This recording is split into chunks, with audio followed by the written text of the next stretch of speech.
hojas han sido quemadas por el tiempo, ya las últimas penden de sus ramas, de entre cielos de otoño. Yo no sé si ha sido triste o mórbidamente hechizante pasear por las aceras donde se refugian las hojas amarillas que cayeron. Buscan los recodos que el sol acaricia, allí descansan, pero se alza el viento y caminan cuesta arriba o cuesta abajo. A veces tratan de volar como heridos pajaritos.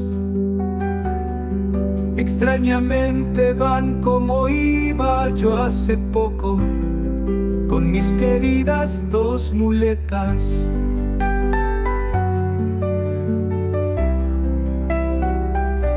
Bastante torpemente, al compás de voladas, apresuran la marcha con sus cuerpos enfermos, festonean las calles con sus corazoncicos ocres.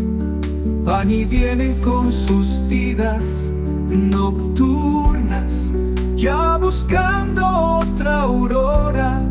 Allá en lo alto sus hermanas, con sus escalofríos recitan oraciones. Una brisa de luces a la entrada del hospital al que acudo para recuperarme. También se apilan y se apilan, un incendio de súplicas.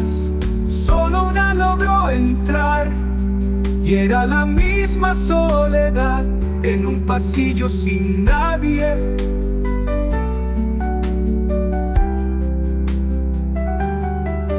Me agacho con esfuerzo y la cojo y la guardo en el abrigo del otoño.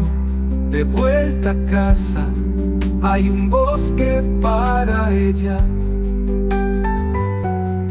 Se torna hoja entre otras hojas en el libro de la vida.